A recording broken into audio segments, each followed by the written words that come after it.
Okay. We're gonna be here a few hours. Turn that on real quick. That's okay.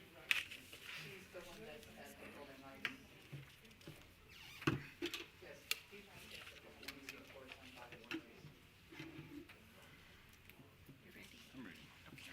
All right. Hello, everyone, and welcome to our city council meeting. It is Tuesday, January 28th. It is 3:07 p.m. I call the meeting to order. Welcome, everyone. We will begin with our invocation and pledge of allegiance. Would you mind leading us in the pledge? Sure.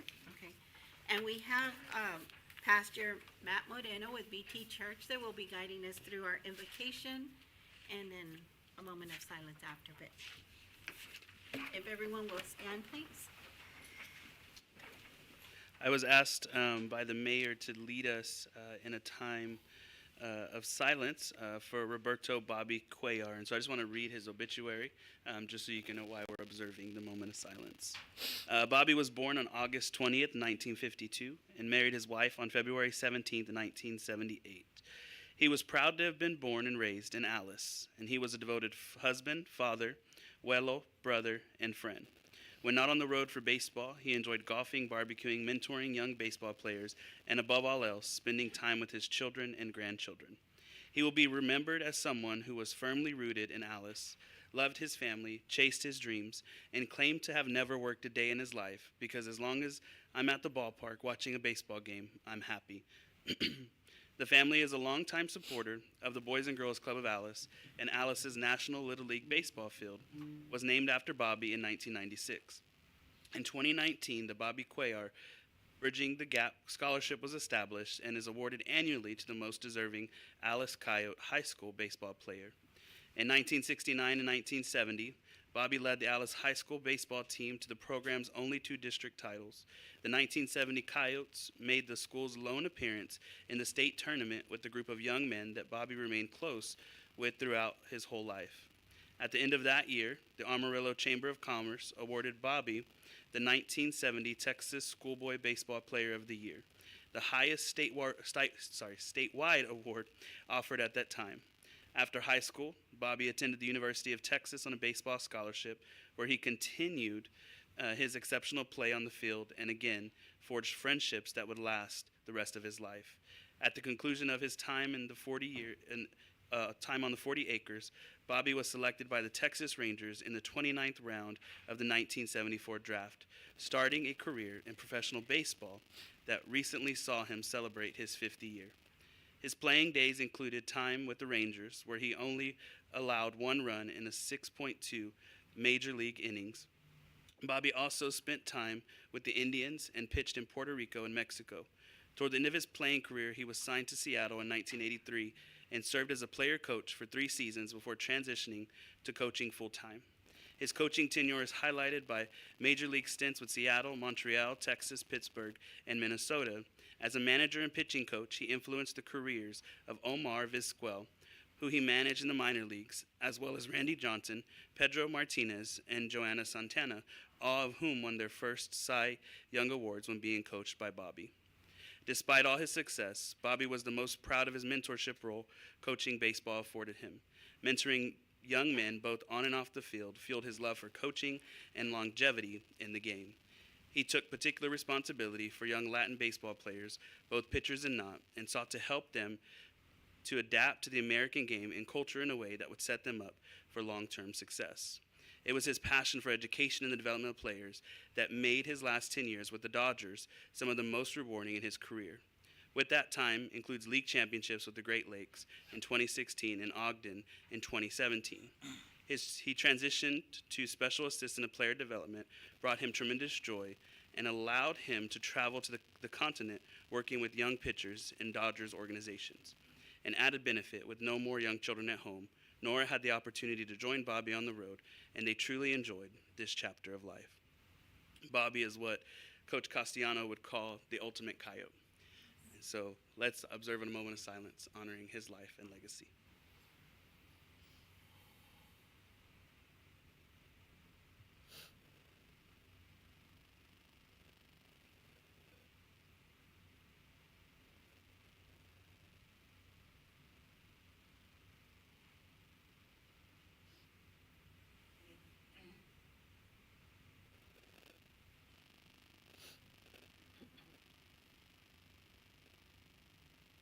Heavenly Father, we come before you thanking you for the life of Roberto Cuellar, God, and the impact that he had not only here in the city of Alice, but across the country.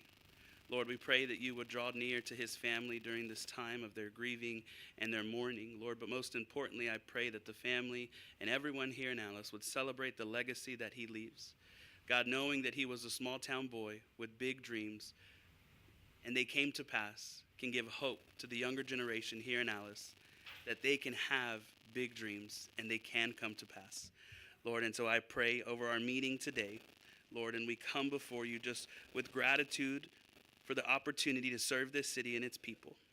As the leaders that are entrusted with the responsibility to guide and make decisions, we ask for your wisdom over today's meeting and direction in all that is discussed here today. Your word reminds us to act justly, to love mercifully, and to walk humbly with you. May these principles guide our hearts and minds as we work toward the good of every resident in this community. Help us lead with integrity, compassion, and a commitment to unity, even in the face of challenges. Lord, I ask that you would bless this council, you would bless our city, and you would bless every individual and family who calls it home. May all that is done here today reflect your grace and bring you honor. And in Jesus' name we pray, amen. Amen. Please face the flag, put your right hand over your heart, and recite the pledge with me. I pledge allegiance to the flag of the United States of America and to the republic for which it stands, one nation, under God, indivisible, with liberty and justice for all. Thank you. Thank you. Thank you, Pastor. And thank you, Council. You're welcome. We will move to our public comments. We do have several citizens that would like to speak today. We have Mrs. Carolyn Sutherland. If you could please step forward and just state your name and address for the record.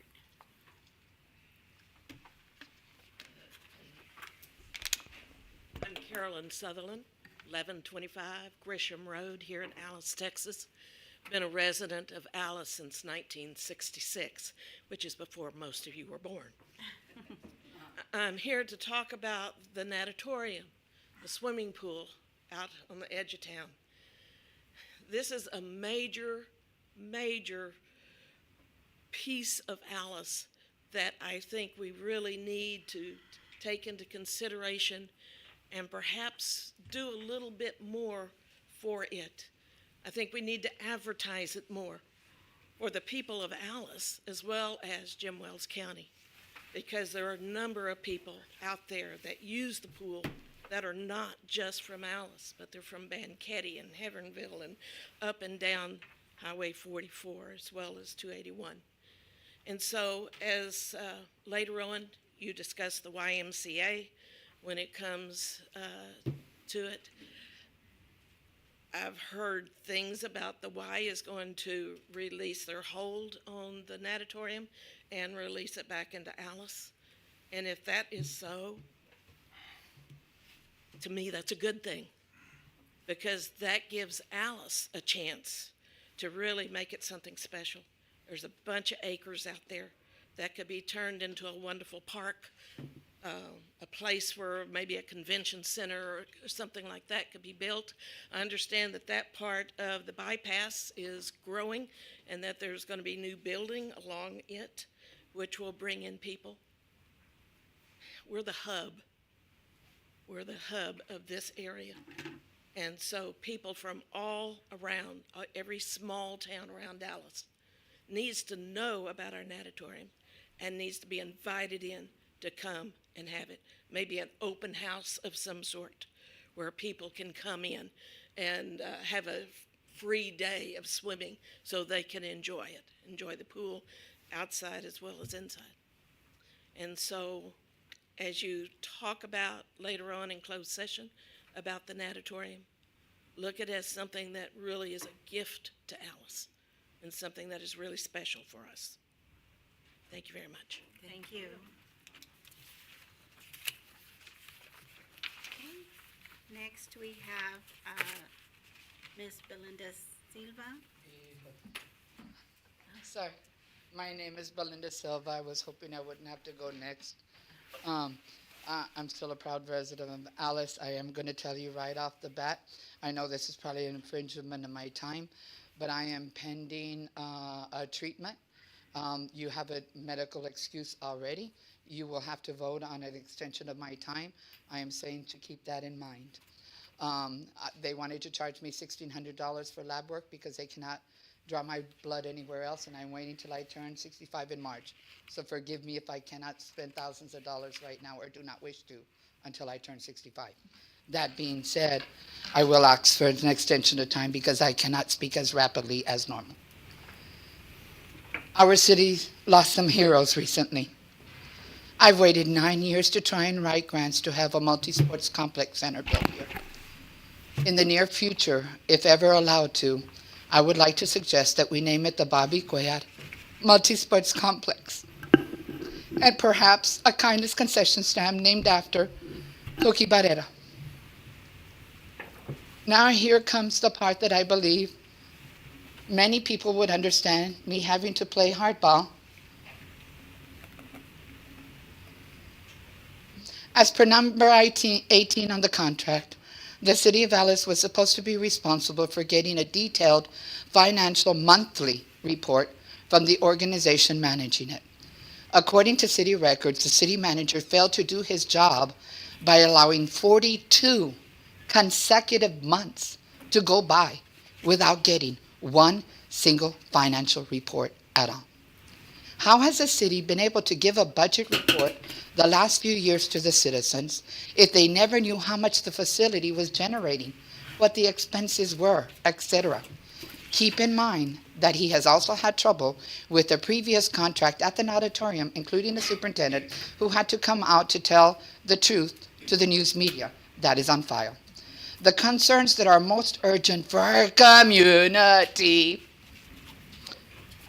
is that there have been crucial mistakes, oversights, neglects, etc. In regard to citizen safety, this can never be repeated again. While the YMCA currently manages the auditorium and water park, the reality is that we do have a gift here, and it belongs to the City of Alice. As leaders of our beloved community, you all have a responsibility to adhere to contracts, follow safety protocols, codes, OSHA guidelines, and everything else in order to prevent a potential liability situation, injuries, and even death. The city knew about issues with the water heater needing to be replaced for at least 2 years. Risk management took pictures, inspected it, re-inspected it several times, and even told them to replace it. Ms. Silva, the time is it. I need to ask council if they will allow to extend your time. Please consider my medical excuse already on file. Thank you. Council, are you all okay with extending extra time to Ms. Silva to complete her? Oh, hold on. By law, I am required 3 extra minutes up to equivalence of, I believe, 6. Well, I know I can get 3 if it's voted on. Mr. Bentra? I'm good. We have a long meeting. I want to move forward. Mr. No, sorry. No, thank you, Mayor. Mr. Garza? I will allow all citizens to speak if they need, so I will vote for it to extend time. We have, Okay, well then, I am providing, this is allowed, I'm providing a flash drive with the records. I will, on my own personal social media page, I will say it. Mr. Pete Vasquez with a great newspaper that reports in unbiased ways can do a report on it. I will gladly tell the public what needs to be heard then, or through the news media as well. Here's a flash drive, Odie. Thank you. Thank you. I will give it to Odie. I've been verbally assaulted Okay. before. thank you. Thank you, Ms. Silva. Thank you. I didn't say allegedly very I will move on to the next citizen that would like to speak before council, Ms. Priscilla Cope. Speak fast. Thank you. Priscilla Gonzalez Cope, Southside Alice. Good afternoon, Mayor Carrasco, City Council members, and city staff. God bless all here. I've been researching on YouTube City of Alice meetings and came across a video, specifically a 2019 meeting. These comments are excluding our mayor and Councilman Garza. You mentioned the natatorium had to be shut down and drained immediately because the money was needed for our infrastructure. Today, our streets are worse than ever, and the natatorium is generating an enormous amount of money with hosting private events and bringing in people from surrounding school districts, which is building community bonds and creating lifelong friendships. Most importantly, our natatorium is teaching life-saving swimming lessons to all second graders, thanks to Alice Independent School District. We need someone in charge of our natatorium and water park who already knows how to run the facility with extraordinary success. Please consider promoting Director Jessica Marufo to be in charge of our natatorium and water park and placing Irma Barrera as director. The staff has done an outstanding job and are to be commended for making sure it has been a success. Our streets, however, are in such a terrible state that they are affecting the elderly. I have one photo. This is Hickey Street.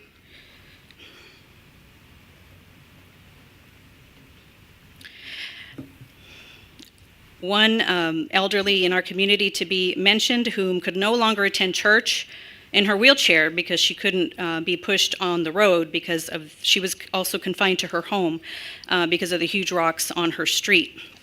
There have been some streets repaired, and we're waiting for records to see how much was funded from grants. We need to account how much revenue the city actually generated, budgeted, and used from city finances to do the repairs of the streets. I also have some photos of some abandoned homes. This is not even half of the homes that are abandoned on the south side, which is in my neighborhood, that bring in drug users, possums, snakes, rats. Our mayor, Carrasco, has been voicing about our infrastructure for quite some time. No one from council would co-sponsor to turn it into an agenda item. Thank you. Thank you, Mrs. Pope. Next, we have Ms., and please forgive me if I mispronounce this, Bronwyn Joy Slack. If you could please just state your name and address for the record. My name is Bronwyn Joy Slack. I live at 129 Saddle Trail, and that is Encendia. But I'm here to speak about the YMCA. Thank you, Mayor and City Council members, for hearing us. I'm here representing about 45 of the women that are currently attending the YMCA's programs. And what I would like to say is it has been a big health improvement on a number of them, me included. I'm a disabled vet, and my veteran doctor is really pleased with my outcome of being at the pool and doing the Zumba classes and doing my laps in the pool, because I can't typically exercise with conventional machinery because of my injuries. So that's one of the things that if we are a community, these ladies come from a lot further than I do to be here, and there's a lot of rumors going around that they're going to even just shut down the pool altogether, and we'd like to know if that's happening. But and then the other thing is, if the city does take it over, are they going to have programs with our insurance companies that will be able to continue to fund us being able to attend these classes?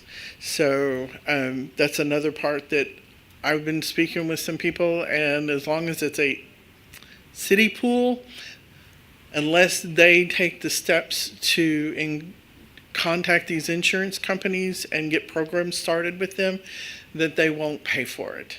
So also the camaraderie I've seen in the last year that I've been attending between the kids from the school districts coming in, it's been great. Then the swimming team, we've seen the swimming team, and then the ladies that I work out with. So please don't close it down, is what we're really, and we need someone to really understand the workings of it. I don't know if that's Alice or the YMCA corporate, but to ensure that we keep it, because it is one of the better things in this city as far as I'm concerned. 'Cause I am not a resident, I apologize, but I do use your facilities, so thank you and have a Thank you. Thank you. Next, we have another citizen that would like to speak before council, Ms. Amanda Sue Friede.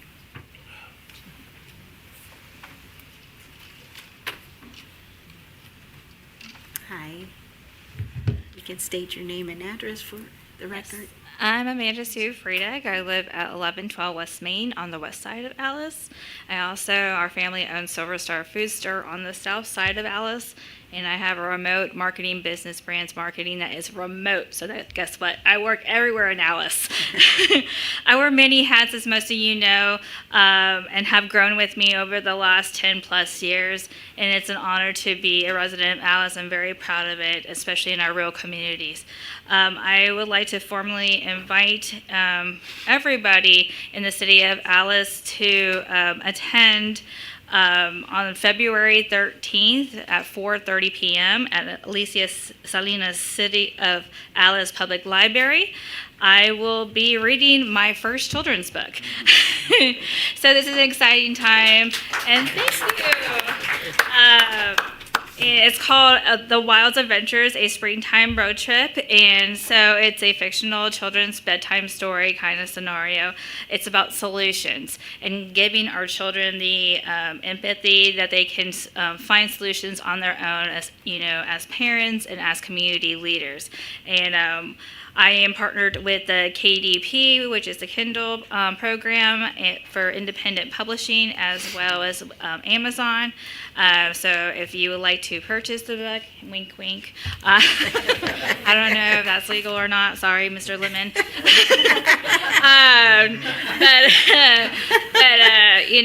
I just wanted to say thank you to everybody in the community who has been by my side, rooting for me, inspiring me to do this. This is a new venture for our family. We had a little gathering at our store this morning, and a lot of you guys got to come, and those that didn't got text me, message me. But this is for us. I want you to know that everything that our family does is for our community, to show that our rural area matters, the voices, the way of our lifestyles matter in society, and it's just a little sneak peek of what to come, and hopefully inspire others that are youth that want to write or be artists, or even in the legal perspective, to do this kind of stuff. I'm excited, and I hope to see you guys on February 13th. Thank you, Ms. Bowen, for helping schedule that with our public library. I know our kids love going on the family days, so we should be sponsoring some kind of snack and juice as well, like what we did today. And all three of my wilds will be there. So, and again, thank you for all touching our lives and believing that a small town girl can make her dreams happen. Appreciate it. Thank you. Congratulations. Good for you. Hey, Amanda. Thank you. You got yours? I did. I You got can one. get another one. No, it's okay. Thank you, darling. Good job. Thank you for those comments from our citizens. I would like to move to now our city council members, if they have any public comments they wish to share. Mr. Beltran? I'd like to thank everybody who came out and spoke on behalf of their agendas, auditorium. I just want to, again, just thank you for coming, and everybody that's watching on TV. Thank you for tuning in. Mr. Juanita? I just want to welcome everybody. Happy New Year. And I did want to make one point.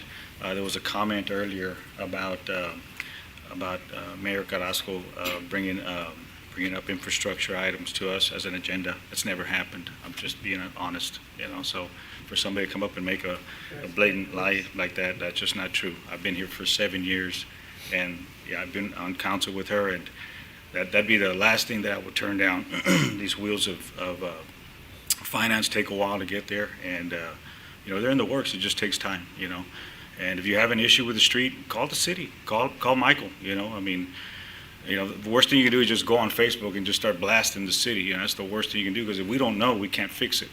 I mean, I've called Michael and told him some things, and he's had people out there that afternoon. So, it really doesn't sit well with me when a lot of folks don't really, aren't really informed, unfortunately. And that's all I wanted to say. Thank you. Mrs. Bowen? Thank you, Mayor. Just real quick, I had the privilege of visiting a couple of you all before the meeting, and I made a statement that if a question isn't asked, an answer will not be given. Sometimes we don't get the answer that we want, or that you feel should be the correct answer, but I can only represent myself, here, that I do it with my heart, whatever I do and whatever I say. And I let the good Lord lead me, because this city is blessed. No matter what, this city is blessed. And that's what we need to do, is go out there in the community and look for the positive aspects of this city and shine that city, shine it so bright that others see it and want to be part of it. And that is my goal. That has always been my goal. My Christian friends, that has always been my goal. And, I appreciate everybody coming forward and talking. And yes, definitely, if you have an issue, please write an email or talk to the city manager or the city secretary, bring it to them, or even us out in the community. Just reach out to us and we'll do the best we can. That's all I can say. We can do the best we can. So with that being said, I always say kindness is free. Go out there and spread kindness. God bless y'all. Thank you. Thank you, Mayor. Mr. Nerxa? I just wanted to thank everybody for coming out here today. Everybody watching at home, participating with your local government, hats off to you. Please continue. And if you don't mind, let's keep a prayer for our families and loved ones out in California with the fire going on. I worked out there for 3 years, and the devastation is quite horrendous. So we're lucky to have our community the way we do. Thank you. And I want to thank everyone for always participating. And, we have a wonderful community, a wonderful city. We do our best, and there's lots of work to be done. And we appreciate the feedback, because that helps us also to improve and work on anything that we may need to improve upon. So thank y'all so much. That being said, we'll move to our next agenda item, which is our presentations. I'm excited for this agenda item. It's 4.1, presentation by Real Incorporated Multimodal Transit Facility. It's my great honor to present with y'all. Thank you, Madam Mayor. My name is Martin Ornelas, and I'm here representing the Rural Economic Assistance League. We are located at 301 Lucero Street. Real has been around for 52 years. I've only been with Real for almost 11 years. But before I keep telling you a little bit more, let me introduce the staff that's also with me. I have Pam Hernandez, who is Manager of Mobility Management Services, and someone that one day real soon you'll get to know and meet a little bit more, and that is our superintendent of our new construction facility on site, and that's Mr. Ray Welcome. Chavez. Call him Ray Suarez at NPR. You know what I listen to. But I want to take Madam Mayor and City Council a bit of your time and indulge me for a quick second, because we have some very amazing things happening in our city in regards to the work that Real is doing pertaining particularly to public transportation. As you know, since September of this year, our service hours have expanded. Previously, we're 8 to 5. Now we went to 5 a.m. to 8 p.m. Approximately 30 days ago, we launched an Uber-like service called Real Flash. I hope you've seen our vans. I hope some of you entered the contest, and I hope that some of you won for finding Flash and sending it on our social media presence. Flash has been around for 30 days, and it's already improving the quality of life for those that use it. Getting to work. Guaranteed 30-minute pickup at $2 each way.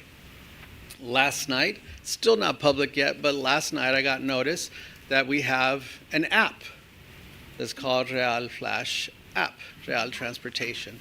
I felt like the character in a movie where you finally made it to the phone book. We have an app, we have an app, we are somebody.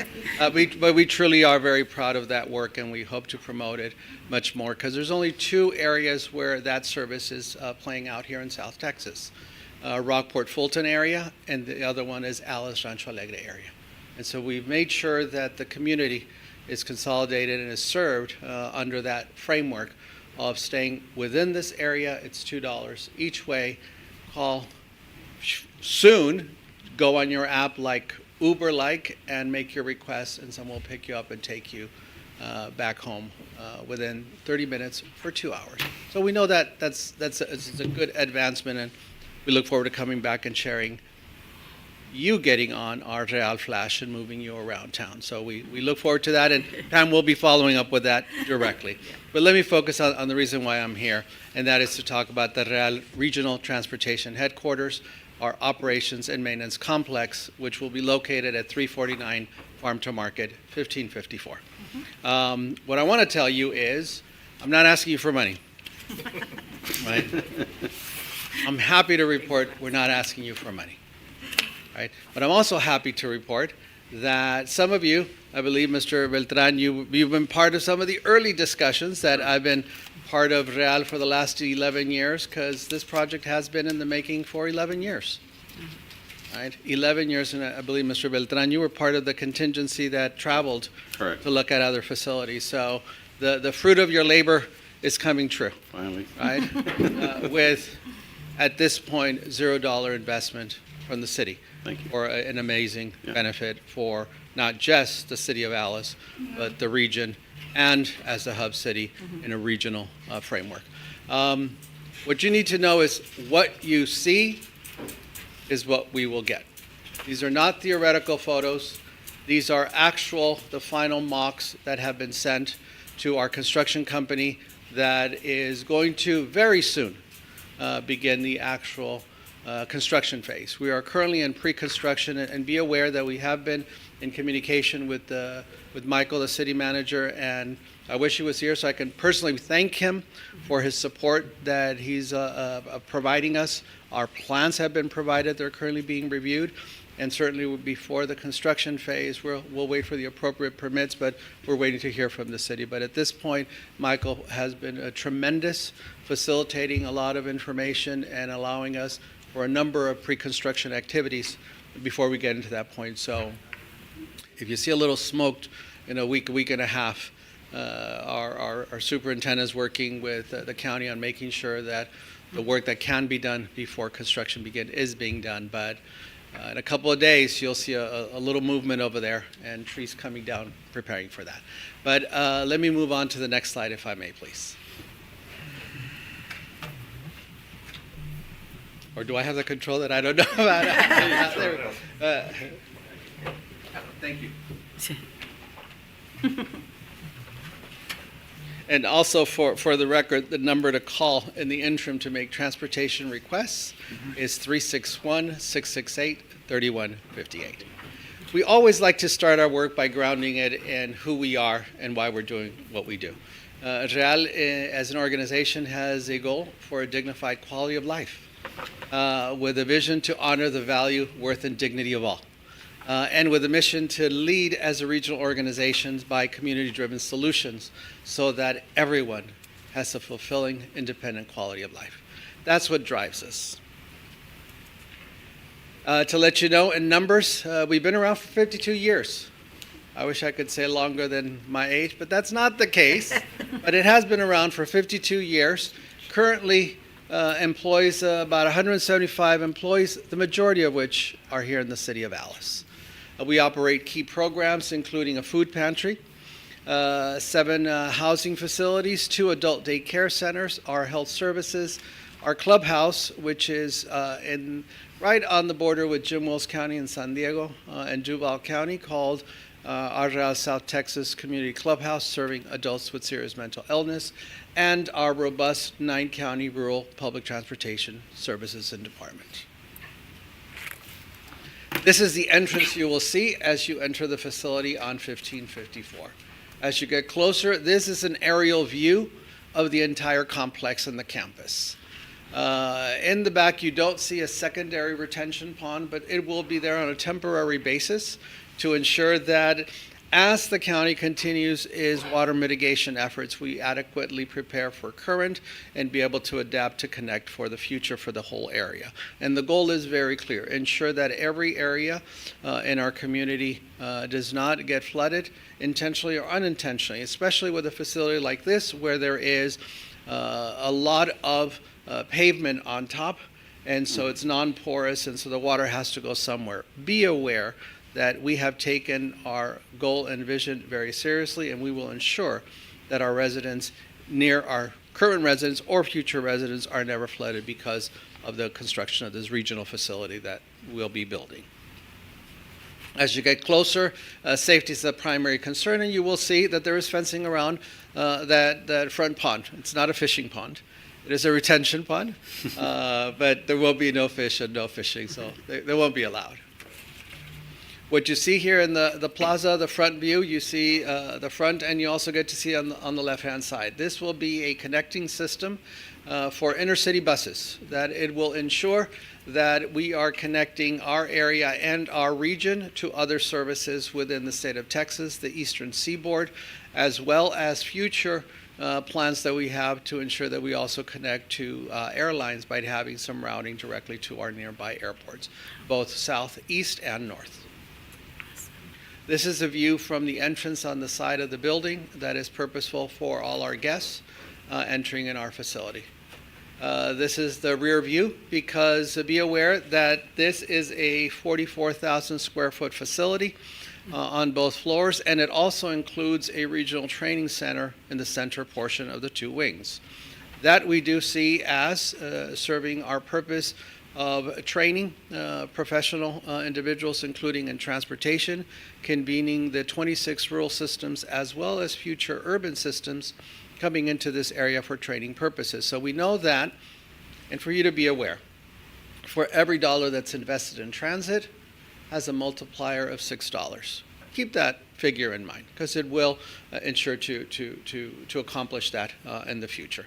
But we do know that it will also be a rentable space, quinceañera weddings, Christmas parties, and the like. So if you know anybody planning on getting married after July of 2026, it'll be our first booking for the future. Not that we know exactly how we're going to do it, but we'll figure it out prior to that.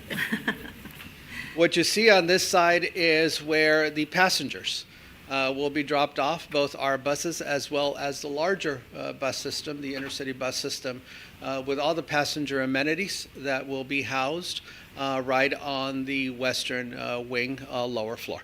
That is specifically with multiple amenities to serve the needs of the traveling public. And we do know that intercity buses don't function around our schedule. We will adapt to their schedule as people are coming into as the first and last mile, getting onto service, as well as connecting them within the region thereafter. This will have a ripple effect in that others in the area will be able to come into Alice, into this facility, and connect with the intercity bus system going north, south, and every other direction. That is a future goal as a regional facility. Let me also tell you that in our complex, it includes a maintenance facility, and this is the entrance to that particular facility. It will have 3 bays, fully functional to support the 82 vehicles that are currently in our fleet, and be aware that it also includes a wash bay, a fuel station, full service for our vehicles, including our lifts. And so the multiplier is not just in dollars, but also in positions and employment. Our current estimates is that anywhere between 15 and 20 additional full-time positions will be brought on by the time July of 2026 comes into play. This is where I'm not asking you for money, but I am so pleased to report that from the start of this process, including all our design work, the entire cost of the facility is $29.933 million. The current construction costs, which we have entered into contract, with Brodus Construction, our construction partner, is $27,249,562, of which we've been fortunate for the last 11 years. We've been working with TxDOT, our lead partner, and FTA, and everywhere else we possibly can to ensure that we could enter into a contract without requesting a penny from the city towards construction projects. And so it is fully funded, and we are more than happy to be able to say it's happening now without needing additional resources at this time. At this time. Right? That's where you see the current project will be located, and we are partnering again with the county as well as with the city in ensuring that the appropriate connections for water mitigation efforts are taking place. What you see there are red lines to delineate existing infrastructure that is in place. The yellow line is what we're currently working on and ensuring that at the time construction begins, that there is ample water to ensure that permitting is done correctly as construction begins doing its own particular work. And so I am happy to share this with you. That's taken many years, but we do know that in the short term, it's about finding opportunities where local contractors are part of the process. An investment of dollars ensures that as much of those dollars stay here in our community. Brodus Construction is very much committed. They will be hosting very soon a workshop for local vendors. Please help us get the word out. We want to make sure that as much of the resources that are possible stay here.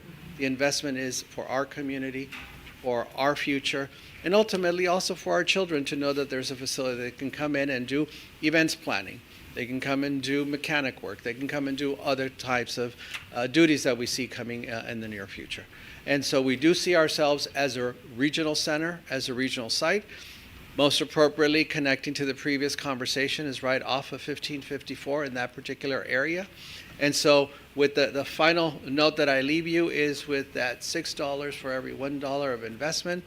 Loosely, if we're talking about 29, almost $30 million, we are looking at a future return of about $180 million. Right? Something that if we are strategic in our thinking, it can happen. It can absolutely happen with sound leadership to make sure that facilitators for progress are in place for the benefit of the residents and for the benefits of the citizens. So I'd be happy, if allowed, Mayor, I'd be happy to answer any questions you may have, but I certainly do thank you for your time. Thank you. Council, any questions? Mr. Beltran? Oh, I'm sorry. Oh, oh, that's right. It's just a presentation. Sorry. No discussion. We'll be giving you a call. Mr. Rayos, for open meetings, if they wanted to have open discussion with you in these regards, they would I'm have sorry. put it in the agenda, or else we're already in violation. Sounds kind of like a silly rule. But Rules are rules. Yes. No, we You know know where how to to reach you. find We me. know how I'm to reach only you. down the street. Come on by. I'd be happy to entertain any question appropriately you may Yes. have. But we truly are blessed to be in this position and to share with you what I think previously I came before you and said, we're going to need money. And everyone's turning, well, we're not needing money right now. What we need is your continued commitment and your leadership, because transit is an investment in our infrastructure, and we're happy to continue doing that role. Mayor, you've been very instrumental as we've supported when needs are present, that transportation is needed. We're integrated with emergency management services. We just transported a number of veterans that were at the county, needed transport somewhere else. That's transportation's role, and we'll continue fulfilling our responsibility. So thank you for your time. And again, please call on me. I'd be happy to answer any questions you may have. at the Thank you appropriate so moment. much. Thank you. We're very proud of y'all. Thank you. Let me give this back to you sometimes, just like a microphone. I don't share microphones. Thank you. Thank you, Martin. Moving on Thank you, to Pam. 5 for our consent agenda. All consent agenda items are considered to be routine by the City Council and will be enacted by one motion. There will be no separate discussion of these items unless a member of the governing body so requests, in which event the item will be removed from the consent agenda and voted on separately. Agenda item 5.1, discuss, consider, and act upon approval of City Council minutes for the December 3rd, 2024 City Council meeting. Council? May I make a motion to approve agenda item 5.1, City Council minutes for December 3rd, 2024? Second. Okay, we have a first and a second. All in favor say aye. Aye. Okay, any opposed? Okay. Motion passes. Thank you. Agenda item number 6, individual consideration. 6.1, discuss, consider, and act upon authorizing city manager to negotiate a contract with Ardura Group LLC Engineering for the TxDOT Transportation Alternative Sidewalk Project. Hi. Good afternoon, everyone. Today's agenda item is for a grant funded by the U.S. Department of Transportation. On January 3rd, TxDOT announced a statewide call for projects regarding the Transportation Alternative Set-Aside, also known as the Sidewalk Project. This program is to enhance bicycle infrastructure improvements, shared use paths, sidewalk improvements, and to improve safety non-motorized transportation. This grant calls for a two-step application process, and so this is just the preliminary part for the application that calls for engineering and construction firm. The collaboration will, of course, assist with evaluating our eligibility and identifying potential funding opportunities for the city. Applications are to be submitted by February 21st, 2025. Should our preliminary application be successful and we are invited to proceed to the second step, that will also involve a more detailed submission. The city published an RFQ inviting engineering firms to submit SOQs. We received one submission, and that was from Ardura. And after overlooking all their qualifications, they did meet the criteria and the requirements within the RFQ. Based on their submission, Ardura has worked with other entities as well regarding the infrastructure and these types of improvements. So today we're asking that city manager is able to go into negotiation with them. Okay. Council, any questions, Mr. Beltran? I have none, Mayor. Mr. Molina? No, ma'am. Thank you. Mrs. Bowers? Thank you, Desiree. Just real quick, have we determined what streets these are yet? Yes, so there is, we've done this before. They do it on odd years, and so we're up for this new one. So there has been some streets, but we need to go back and kind of look at that with Ardura because they may have a recommendation as far as maybe we're looking at somewhere else or, just trying to see if it's within the criteria. Okay, good. Thank you so much for that. That'll be it, Mayor. Thank you. Mr. Garza? We've done this twice already, right? Or once before? I know for sure once before, maybe, I believe I believe in this is 2020. our only one. Okay, Okay. 2020. All right. Well, if you just, don't forget the south side. Yes. All right, thank you. Okay. If there's no further discussion or questions in reference to this agenda item, I'll entertain a motion at this time. May I make a motion to authorize city manager to negotiate a contract with Ardura Group LLC Engineering for the TxDOT Transportation Alternative Sidewalk Project? Second. Okay, we have a first and a second. All in favor, say aye. Aye. Aye. Okay. Any opposed? Okay, motion passes. Thank you. Thank you.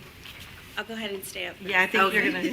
6.2, discuss, consider, and act upon reaffirming the City of Alice's fair housing policy for the GLO CDBG MIT contract number 22-085-039-D287. We're just bringing this to you for GLO. It's part of the requirements, and we also just are staying in compliance with the affidavit for public posting form. We post here at the City Hall, at the Public Library, and also on our website. Hey, council, any questions in reference to this agenda item? Mr. Garza? No, ma'am. Mrs. Bowen? Mr. Moore? I'm good, Mayor, thank you. Mr. Bittler? I'm good. Okay. Okay, if there's no further discussion or questions in reference to this item, I'll entertain a motion at this time. Mayor, make a motion to,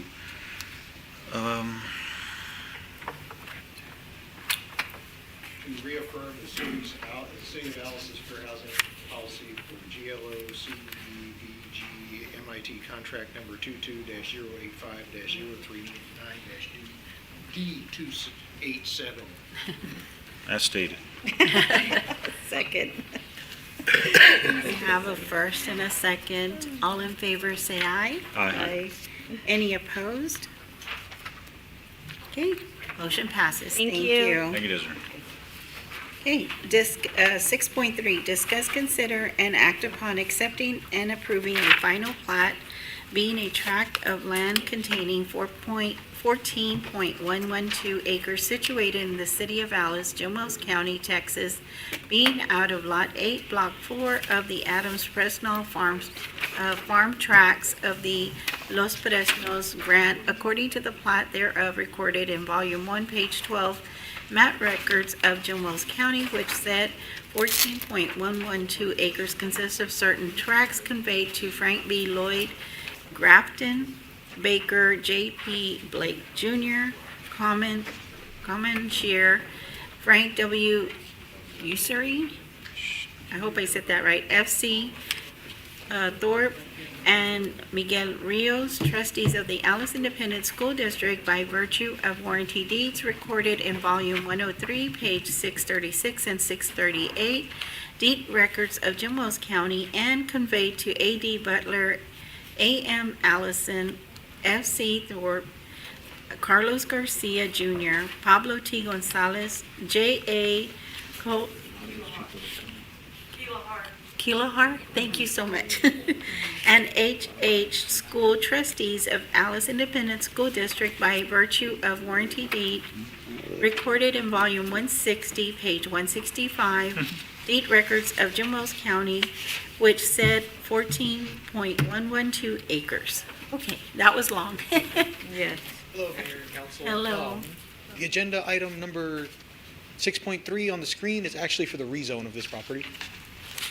Okay, let me see, what is, it states on here, final plat, it does not state, so They're both in the same meeting. As I would, like to refer to our council, our city attorney, because of the way it's posted.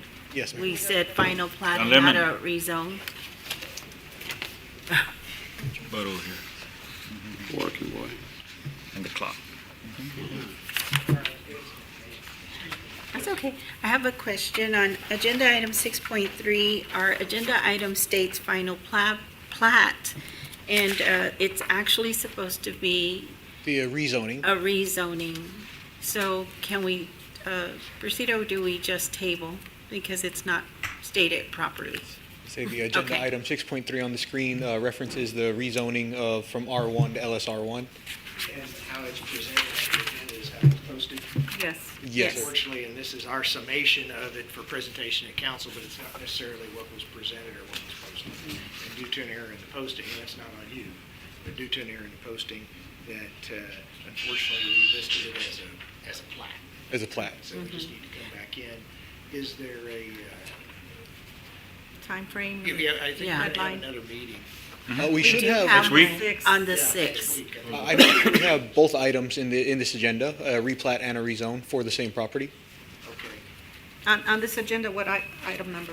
Item I number didn't see it. Yeah, I must just- have missed Not it. on here. 6.6 should Oh, be there it the, is. Wait, well, adopting the ordinance. The final plan. That's totally different, 6.6. Or maybe 6.5, maybe? It's 6.5, adopting an ordinance and including a new zoning No, that's not district. it. That's RC? cactus. Okay, so in reference to 6.3 right now, This is the rezoning for the stadium, Yes, this is the state. I guess. so it is time sensitive. So, if we, but 6.5 is rezoning District RC Residential College, that's different. That's totally different, yes, sir. It's totally different. What I would suggest is that we just bring It's it not. back next week. Thursday. Six Okay. is what I would suggest, Waylon, because we don't want to have any objections to improperly had it presented to the public. As written, as 6.3, there is an item for the replat itself. It does seem we are missing the rezone in this agenda. And so that you're asking that we go ahead and we take action based upon the replat right now, and that we hold off on the rezone Until the next The meeting. 6th. I say, we are doing the Can we do replat that? and also the rezone. I don't know. I didn't think you could I do plat think, before the rezone. can we address them at our I would say six, it'd be both best of just them? to do both. Right. At the same Right. time. So council at this time, Motion to table. to take, Second? we have a first and a second to table Thank you, William. agenda item number 6.3. It's your All in, fault. all in favor, say aye. Aye. Any opposed? Okay. Motion passes. Agenda item is tabled until the next meeting. Thank you. 6.4, discuss, consider, and act upon accepting and approving a final plat being a replat of a portion of Lot 12 and a portion of Lot 11, Block 115, Townsite of Alice, also known as 303 East 4th Street, as shown in the plat recorded in Volume 1, page 64, transcribed map records of Jim Wells County, Texas, and being described in a deed recorded in document number 481302, deed records, Jim Wells County, Texas. This plat was presented to P&Z at the previous P&Z meeting. It's a plat of the Leon subdivision. They want to subdivide the lots that they have into a multifamily home at the north and a single-family home in the front. There is some issues we discussed with the P&Z. They would require an easement to allow sewer access through the northern lot to the southern lot.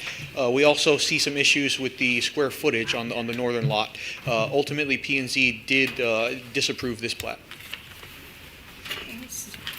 Council, Mr. Beltran, any questions? No, I'm good. Mr. Monitor?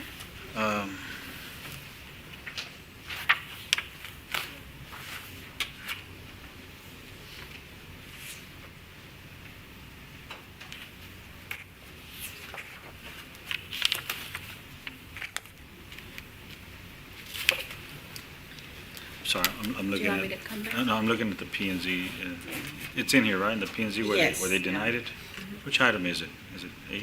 Let me see. Page 98 of 198. I don't, Six 98? 6.4, yeah. Thank you, Sandra. That's where the meeting is. Okay, those are the minutes. Where's it? Minutes. What was their recommendation again? The recommendation was to disapprove the plat. Disapprove? Yes, ma'am. It's like page 101 of 198. Yeah, it's 101. 101? Yeah, it's 101.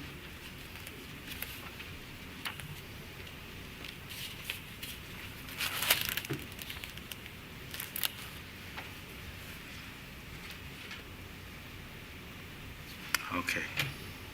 Deny item 6, right? Yes. Okay, thank you. I'll make sure. Sorry about Any that. other I'm questions? good. Thank you. Mrs. Bowen? No, I'm good, thank you. Okay. Mr. Garza? The lot in the front that was disapproved, that was the one that they were asking to be a single house lot?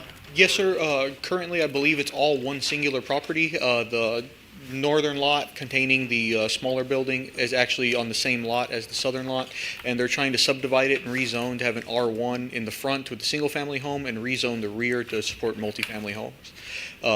Currently, it's all lumped together on one lot. The northern building is, from inspection, looks about uninhabitable, and on top of that, the sewer line is located in the northern alleyway.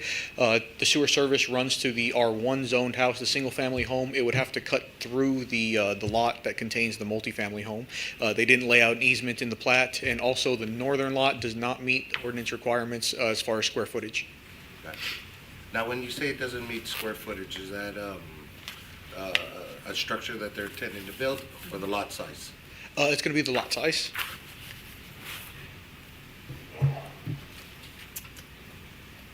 Now, assuming they did have easements and all of that, you think there was the zoning would probably okay it, or is it just the combination that they don't have an actual easement and the lot size being small? It's a combination of easement requirements, and also they didn't request any formal variance to reduce their lot size, and also the existing structure on the northern is it's out of ordinance as well, and its placement in the lot, they do not meet any of the setbacks as far as side yard and rear yard with the placement of the existing structure. Very good. Okay. And the structure that is there, assuming we did give them permission, like you said, it would be between both of the zones?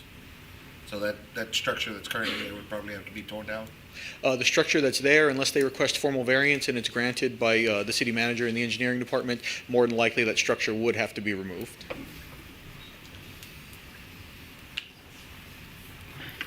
All right, thank you. Okay. Council, if there's no further discussion or questions in reference to this agenda item, I'll entertain a motion. Mayor, make a motion to deny the final plat. Do I have to read the whole thing? Oh, okay. Deny the final plat, as stated. I'll second that. Okay, we have a first and a second. All in favor say aye. Aye. Okay. Any opposed? Okay.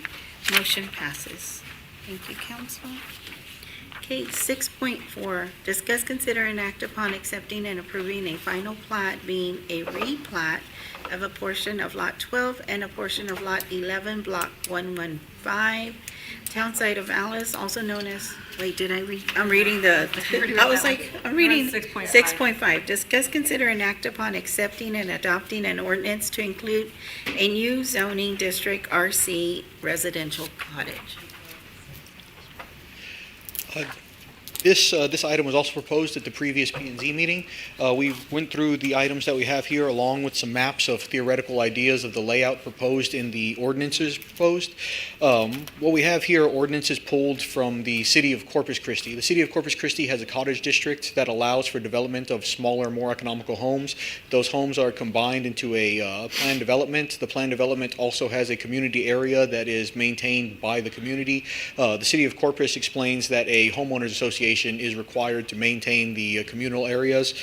Other than the communal areas, the development really lets a smaller footprint house be built, anywhere from 800 square foot to 1,200 square foot, with yards as small as 200 square foot. Aside from that, the P&Z, when we were discussing this, they would like to see more restrictions as far as parking, as far as communal care of the communal areas, and they opted to table this item until we can provide an updated version containing the restrictions requested. Okay. Council, do you have any questions in reference to this agenda item? No, Mr. ma'am. President? Yes, sir. So Wayland, are you suggesting they table it until P&Z has the information to approve it or disapprove it? Yes, sir. From the engineering department, we do also recommend that it's tabled until we can develop the That's why I ordinances was further. kind of wondering, like, okay. Motion to table. Second. Okay. So a motion to table. We have a first and a second. All in favor say aye. Aye. Any opposed? Okay, motion carries. We'll bring this back at another date. Okay. And then, agenda item 6.6, discuss, consider, and act upon adopting an ordinance entitled excavations and adding a road closure fee to schedule of fees. Oh, I got my notes over here. This was a proposed change to the ordinance. Overall, the ordinance does allow for, or the ordinance updates we're looking for is to require a permit for temporary closure of city streets. The proposed cost of that closure would be a road closure fee of 5 cents per square foot per day. That'll allow any contractor or anyone working in the city of Alice to close a public street with a permit. That permit also requires an application through a right-of-way permit. The right-of-way permit's currently utilized for driveway development or anything working in the City of Alice right-of-way. The road closure would be within the City of Alice right-of-way. We use that permit to identify what they want to work on and where they want to work on it. So it's attached to the fee for closing the road as well. They will have to be a right-of-way contractor to pull that permit, so we know that they have the proper insurances and proper machinery to be working in the area.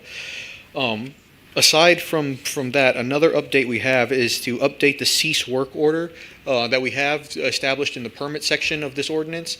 Currently, the cease work order does not identify any clauses to stop the work if we see anything unsatisfactory happening.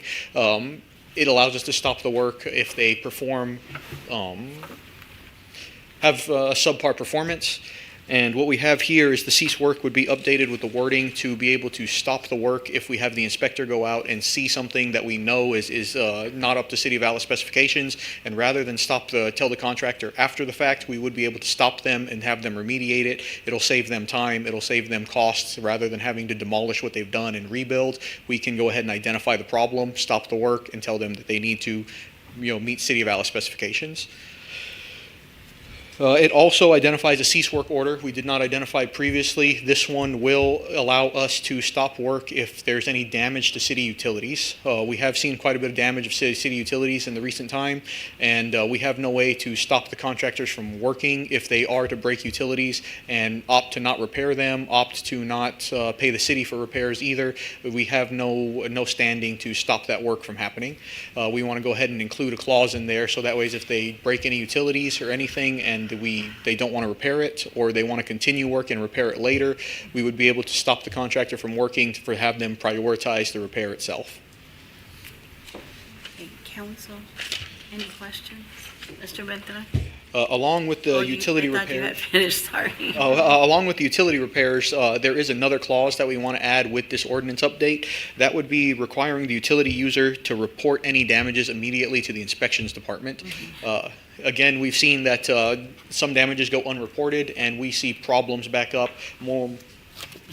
I want to ask our city attorney, in reference to this agenda item, we labeled it as excavations, and we're. It all falls within. It'll fall within, ordinance okay. provision. And that when we were talking about it, this is where it all fell into. I reviewed it, Waylon's worked on it, we had Mike Okay. involved in the loop, and so he's got everything tied in Okay, a lot better than what it was. okay. Go ahead, I'm so sorry. Yes, ma'am. Everything falls under the excavation/permit section of our ordinances. It's all within the same section. Okay. Another thing that we want to add is to requiring the utility users to report any damages. We have seen in the past couple months a utility breakage not reported. It causes some issues down the line. There was a sewer line breakage. It caused backups for up to, I believe, 7 days before we identified the problem. The utility user that broke that line didn't report it.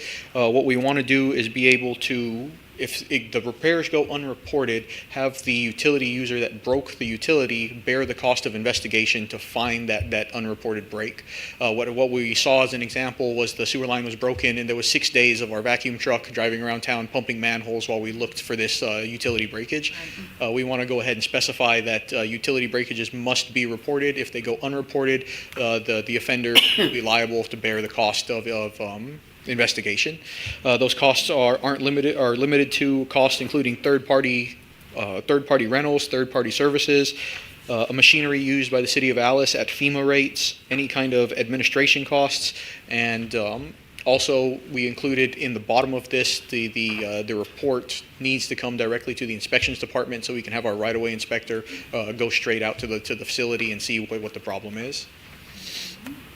Finally, we have one more update in the same section. The City of Alice has a chart showing the repair costs per square foot, per linear foot, for any kind of damages in the City of Alice. We do offer the contractor or the utility user to repair any broken lines or broken infrastructure themselves. If they decide not to or they're not equipped to, we can go ahead and the City of Alice will come out and repair it. What we did was modernize the costs on the chart. We also added the costs for things that weren't listed in that area. Currently, they point towards more pavement-oriented repairs, concrete repairs.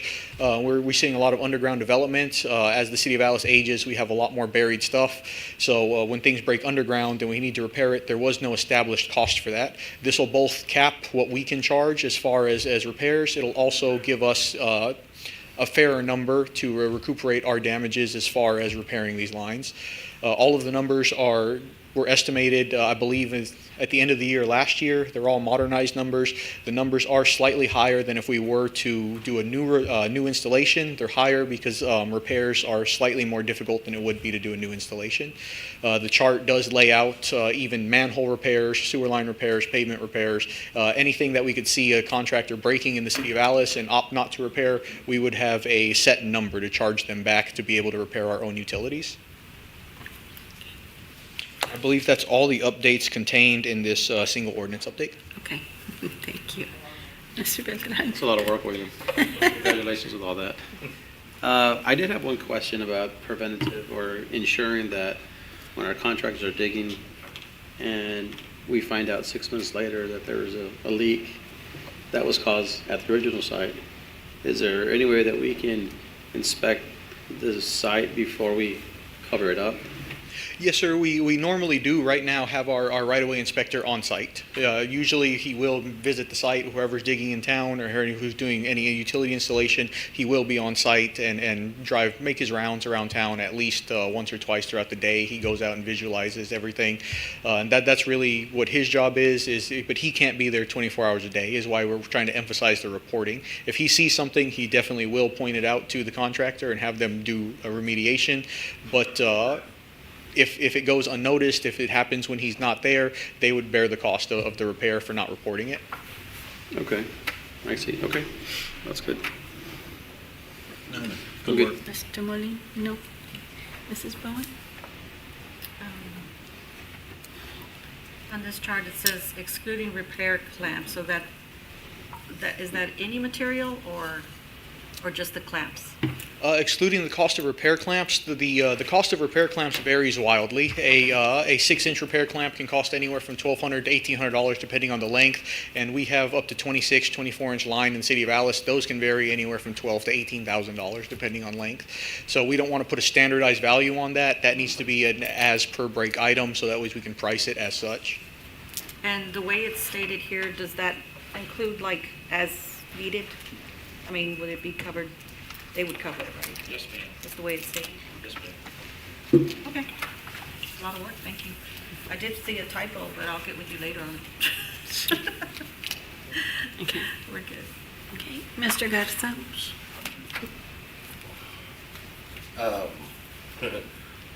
It kind of blows my mind the city's been around this long, but we didn't have an ordinance like this already in play. One of the things I can't stand is when a contractor takes advantage of a government entity because they're basically taking advantage of all the taxpayers. I guess the only other question I had was that besides the statement, say there is a breakage or something like that, and you might have touched on this, I didn't catch it, and they lie to you, and they try to cover it up. Is there an extra penalty for that as well?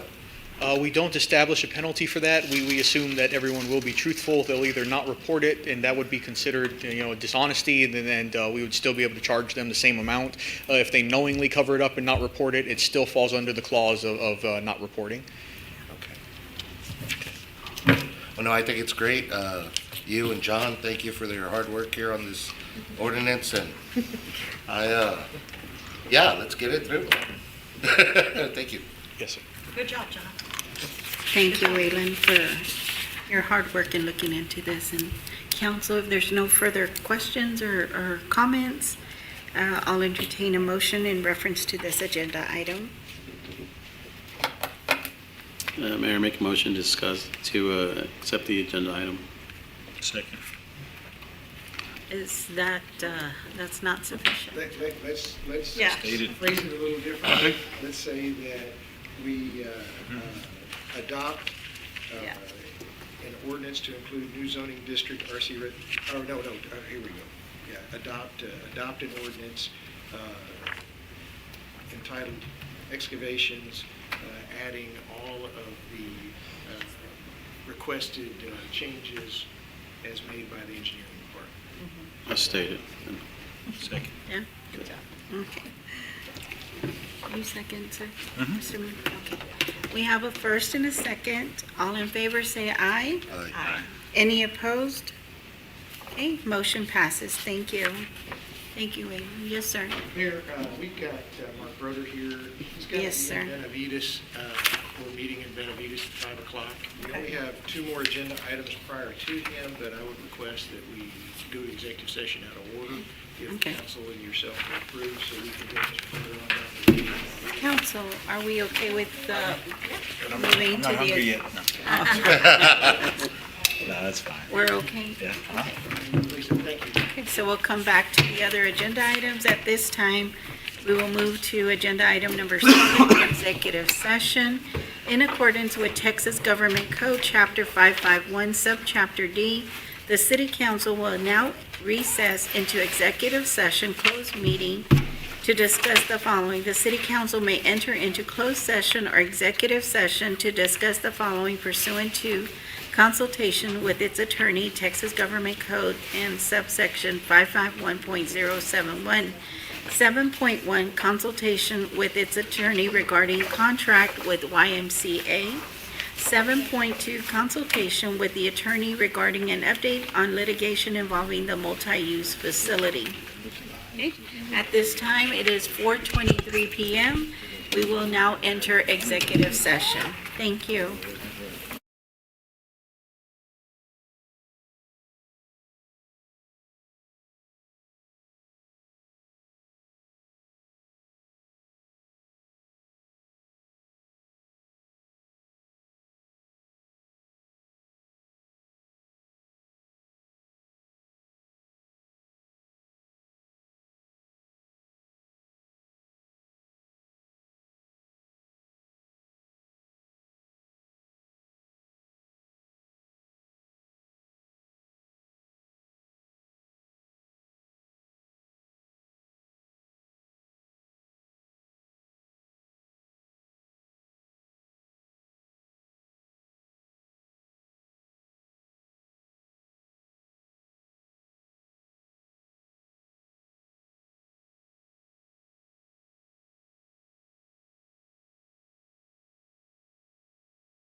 Hello, everyone, and welcome back. We're back from executive session. We've returned to open session and take any action necessary as a result of discussions and proceeding agenda item number 7.1 and 7.2 pursuant to consultation with its attorney, Texas Government Code and subsection 551.071. 8.1, consultation with its attorney regarding contract YMCA, with YMCA. I'm out of breath. Okay, council, There's on going to this- be no action on that one. okay. So 8.1, no action. Do we move on or we have to, nothing, right? Okay, 8.2, consultation with attorney regarding an update on litigation involving a multi-use facility. Also no action, Mayor. No action Yes, ma'am. on this. We will go back to our agenda items that we had skipped and are going to return to at 6.7. Discuss, consider, and act upon adopting a resolution, A, ratifying the submittal of Homeland Security Grant Program Application Number 3921507, titled Jim Wells 2024 Operation Stone Garden OPSG for overtime for the police department. B, designating the city manager as the city's authorized official. C, authorizing the city manager to apply for, accept, reject, alter, or terminate a grant on behalf of the city. And D, providing assurance that in the event of loss or misuse of grant funds, that the city will return all funds to the Office of the Governor, Public Safety Office, Homeland Security Grants Division. Okay. Mayor, Council, thank you for having me here today. Operation Stone Garden is a grant that we've had for some time now, so it's just renewing the application process. Every year, I think we get approximately 25,000 just for overtime. This year, we're getting 43. So while y'all were in session, they froze Operation Stone Garden, but then that was a call that they reopened it again. Oh, thank We're goodness. okay. So, Thank but goodness. that's what this grant is for, and it's Okay. utilized for overtime for the Alice Police Department. Thank you. Yes, ma'am. Council, any questions or any discussion No, in ma'am. reference to this? Mr. Veteran, no? I'm good. I'm good, Mr. Mayor. Thank you. Molina? Mrs. Owen? No, thank you. Thank you. Mr. Garza? No, thank you very much. Okay. Thank you. If there's no further discussion or questions in reference to this agenda item, I'll entertain a motion. Go ahead. No, go for it. I make a motion to adopt the resolution ratifying the submittal of Homeland Security Grant Program Application Number 3921507, titled Jim Wells 2024 Operation Stone Guard for overtime for the police department. Oh, and designating the city manager as the city's authorized official, authorizing the city manager to apply for, accept, reject, alter, or terminate grant on behalf of the city, and providing assurance that in the event of loss, misuse of grant funds, the city will return all funds to the Office of the Governor, Public Safety Office, Homeland Security Grants Division. I'll second. Okay, we have a first and a second. All in favor, say aye. Aye. Okay, any opposed? Okay, motion passes. Thank you. 6.8, discuss, consider, and act upon reappointment of Denise Strait, Daniel Haygood, and Bruce Hurt as commissioners to the City of Alice Firefighters and Police Officers Civil Service Commission. Mayor, and this one, it just comes back every year.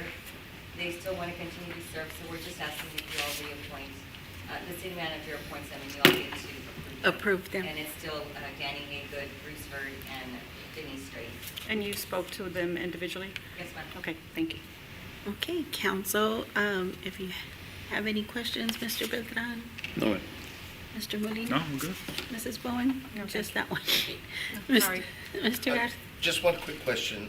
The individuals that are chosen here, how do they come by choosing them? Do they The city- volunteer? Is it a group thing Well, that they the choose? city manager gets to appoint them, but he met with with Danny, and then when Reuben Todd passed away, he met with Mr. Bird. Yeah. All right, thank you. Okay, if there's no further questions or any discussion in reference to this agenda item, council, I'll entertain a motion at this time. May I make a motion to reappoint Denise Straight, Daniel Haygood, Bruce Hurd as commissioners to the City of Alice Firefighters and Police Officers Civil Service Commission? Okay. Second. We have a first and a second. All in favor, say aye. Aye. Any opposed, saying aye. Okay, motion passes. Thank you. Okay, 6.9, here status report on December 2024 month-end financial statements, summary of funds, and delivery of December 2024 check registers. Good evening, Mayor, Council. I appreciate y'all having us. We haven't been here for 3 months, but as it is, year over year, the first few months are kind of slow just because of revenue.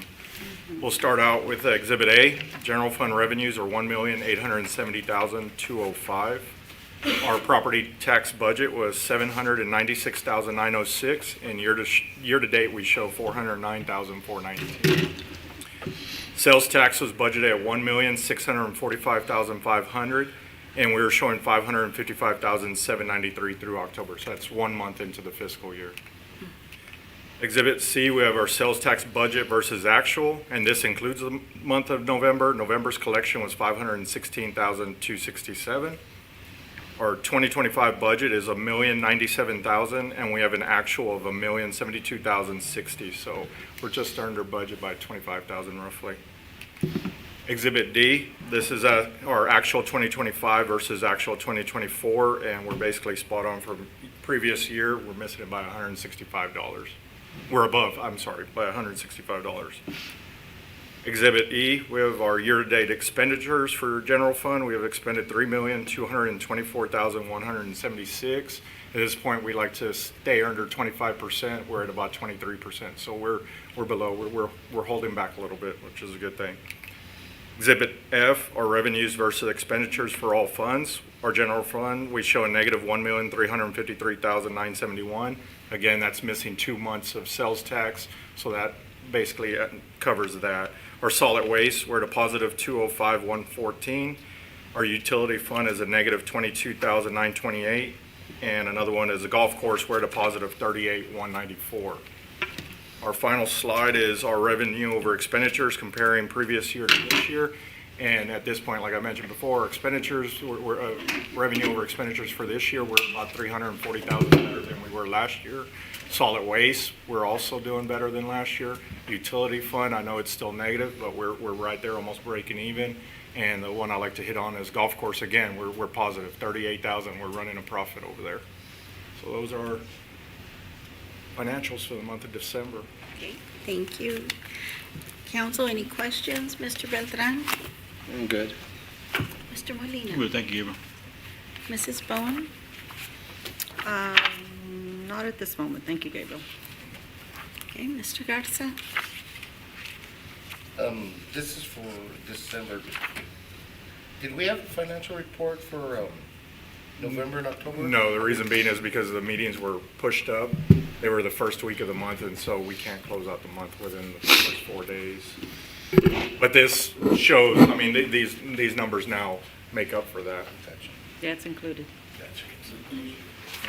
Right. It's a consolidated report, thank you. So it covers those. Gotcha. And this is all of our check registry. For December.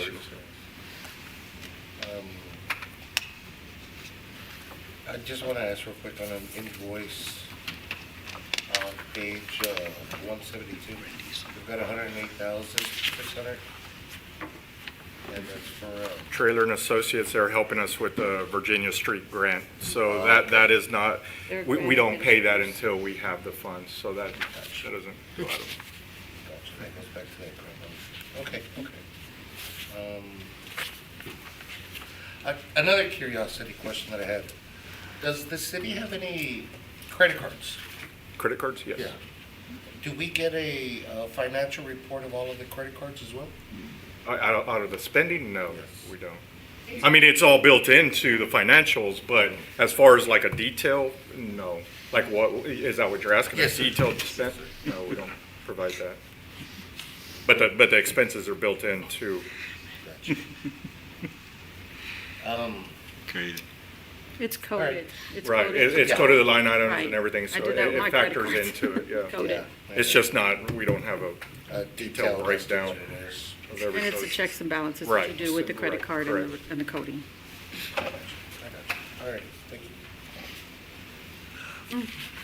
I just had, I know we had talked a little bit about some of the the payments that were coming due, but, I was just gonna ask you, on Fleet Pride, I've noticed that there was a troubleshooting, they charged $12,213 for that? Yeah. What- Oh, sorry, I'm 171, Might not be able to tell us. It's just. it's, file, or FLE 1041. It's, check number, I think, 15595. Wait, okay, no. 155? Yeah, they're 175, the checks are on the far right column. Oh, and the, I'm sorry, 17617. Toward the end, second to Sorry. the end. Yeah, send it to you. 17617. Oh, I see it, troubleshoot.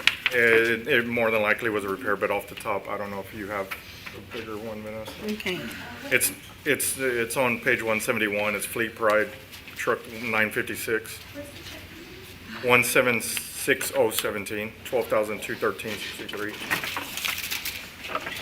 Description says new tire, Did it have new tires? repair maintenance. No, that's the one above. New tires, Firestone above I for saw 163. troubleshooting. This one's unit 956. We'll have to, Well, we'll okay. pull it and get back to you on that. Vehicle right. repair, maintenance, service, troubleshooting. Okay. Unit 956, yeah, I was gonna say. Yeah. Okay. Or Gov Direct Incorporated, what was that one? Gov Direct is usually our units, or I think that's the, Well, I was just kind of wondering what Gov Direct Incorporated is. what check number? 176020.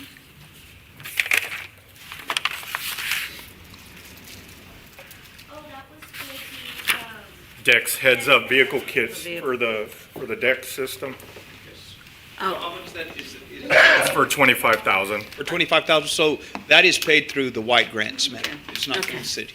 Okay. So that's paid through the White. that's like a reimbursed. Yes, ma'am. Okay. Okay.